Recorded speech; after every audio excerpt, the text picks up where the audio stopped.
Pemirsa, terima kasih Anda masih terus menyaksikan NTV Prime dan saat ini kita masih bersama dengan Ketua Indonesia Police Watch Sugeng Teguh Santoso dan juga Kepala Pusat Kajian Keamanan Nasional Universitas Bayangkara Jakarta Raya Profesor Hermawan Sulistyo.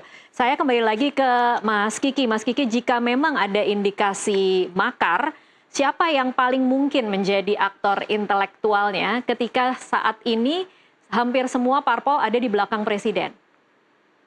Ya, mereka yang punya senjata, yang punya senjata baik resmi maupun tidak resmi.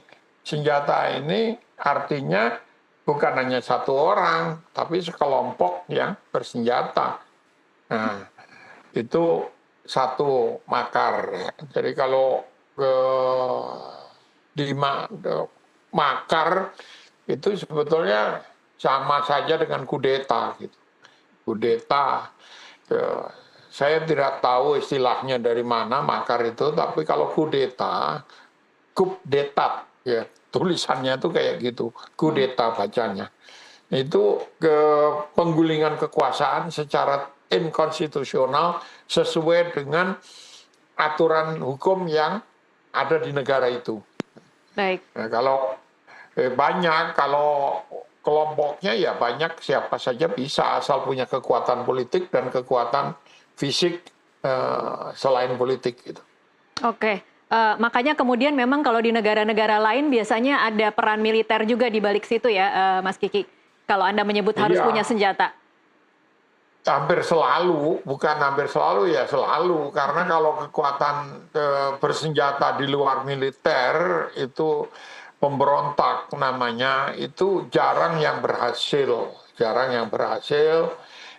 kecuali dia bergandengan tangan dengan kekuatan di dalam pemerintahan itu sendiri, yaitu tentara gitu. Baik, kita mencoba menghubung-hubungkan karena memang kita tidak tahu siapa yang dimaksud oleh Pak Prabowo sebagai orang-orang yang ingin melakukan upaya makar. Tetapi hari ini ada kata lain, ada kata kunci lain yang cukup menarik.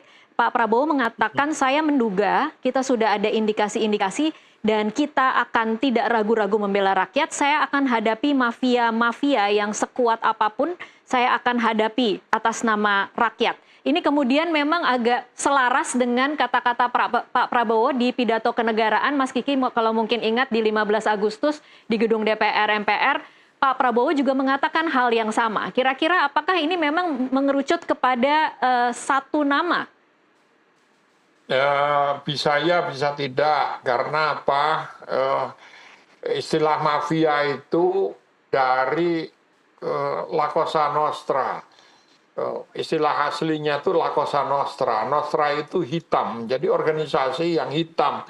Artinya yang ilegal, yang di balik layar, yang orang-orangnya tersembunyi. Tapi ini menjadi istilah generik di dunia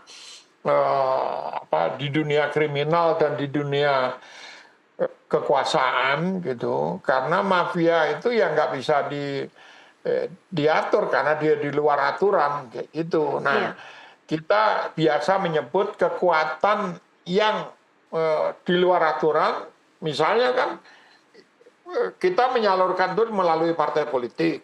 Tetapi kalau istilah mafia digunakan, berarti bisa di luar partai politik atau orang-orang partai politik yang bekerja tidak mengikuti SOP atau standar operation prosedur yang standar dalam kepolitikan gitu. Nah itu yang dimaksud Prabowo pasti ya itu gitu. Persoalannya adalah seberapa jauh ini menjadi ancaman kalau mafia-mafia di luar sistem gitu.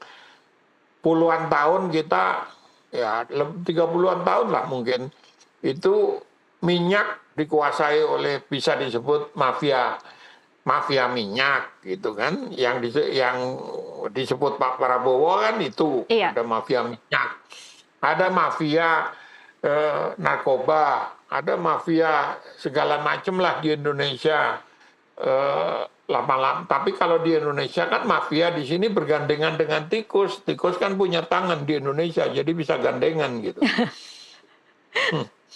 Oke, jadi agak susah memutusnya atau bagaimana Mas Kiki?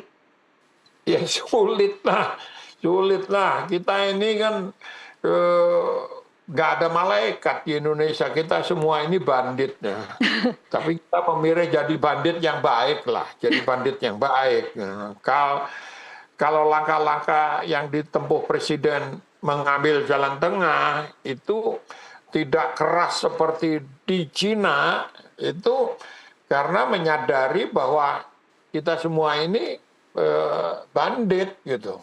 Nah, kalau kita bandit, kita memang penjahat, ya kita jadilah penjahat yang baik lah. Itu prinsip pendekatan kultural, kenapa tidak dilakukan operasi yang keras seperti Cina. Gitu. Oke, sebelum saya bertanya soal bisakah seperti